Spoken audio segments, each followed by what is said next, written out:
Hi, my name is Tiffany with Rosenbaum Realty Group, and today I want to talk to you about what happens if you have a death on a property. There are certain laws and regulations that you have to know about, because if you don't, you can get in serious trouble as a landlord. It was about 2014. We got a phone call from my dad, and he said, "Hey, I'm going over to the property." Well, he found our number first, and he got on the phone with us, and he said, "Hey, my son lives in your property. I'm going over to the property because I haven't heard from him in a week."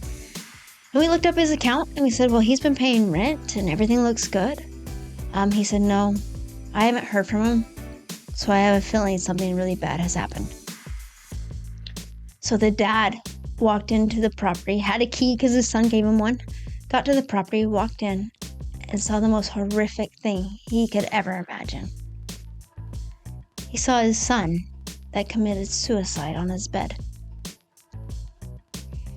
Now, when you have this situation happen in a property, it's not only devastating, it's sad because you're dealing with a family that just lost their son, but also you're thinking on the legal side of what needs to happen to make sure everything stays legally binding and nothing happens to the property, the family, and the items in the home.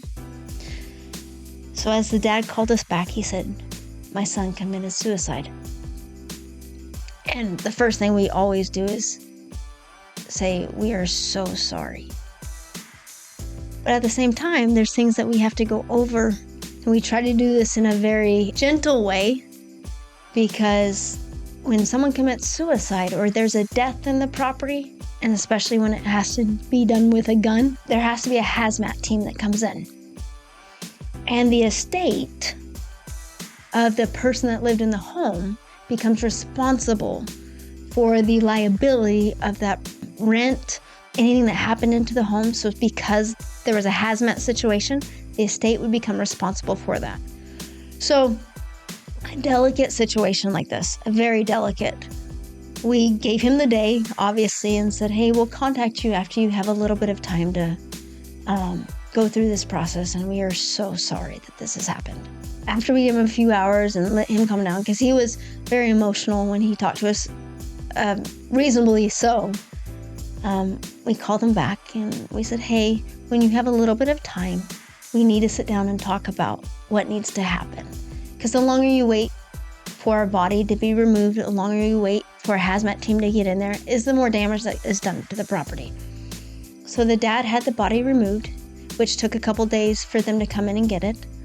And we talked to the dad and we said, "Okay, a hazmat team has to come in, and this is how much it's going to cost. But the hazmat team has to come in because we can't go in when there is a suicide because of the liability with blood and different things. So you can't just have your team come in. Someone just can't go into a property when there's a death." So we had a hazmat team go in, and after the body was removed, and clean up the situation. Now, dealing with a hazmat team, you need to make sure that they do their job correctly, because the hazmat team called us and said, "Oh, it's all done." We had someone walk in and the first few feet said, "Oh no, this isn't done." And we had to call the hazmat team to come back out because there was still blood on the walls and different things that we needed to take care of. And so as the hazmat team came back out, took care of that to make sure that it was sanitized enough for us to go in, then there's another process that has to happen. Now, all the things that are left in that home have to be documented and discussed with the estate. And the estate needs to sign off if we can get rid of it, or abandonment notices has to be given, but it wasn't abandoned, so we have to go through the estate and discuss it with them. The dad was more than willing to discuss things with us, so we made a plan for him to come in and get all the things left by his son. When he came in, he left a lot of things behind, so the next step was to make sure he signed off on everything. So we got signed off by the dad that he was okay with us throwing away everything else. So then after we got that signed off, we were able to get rid of everything so we could actually start the process of getting that property re-rented. First of all, getting it cleaned up, painted, make sure the smell was done, because a hazmat team does not get rid of the smell.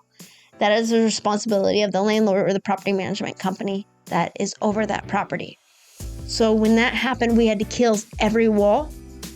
We had to kill the floor. We had to take care of a lot of things in that property to make sure we could re-rent it. So when you're dealing with a death in a property, first and foremost, it's important to remember kindness and to discuss things with the family as if you would want to be discussed, meaning they just lost someone. And then it is very important that you stay up to the laws and make sure everything is documented and you do everything legally binding. When dealing with death on a property, it's so important that you deal with it legally so that the owner and property management company are protected legally, but also so the family doesn't have to suffer anymore.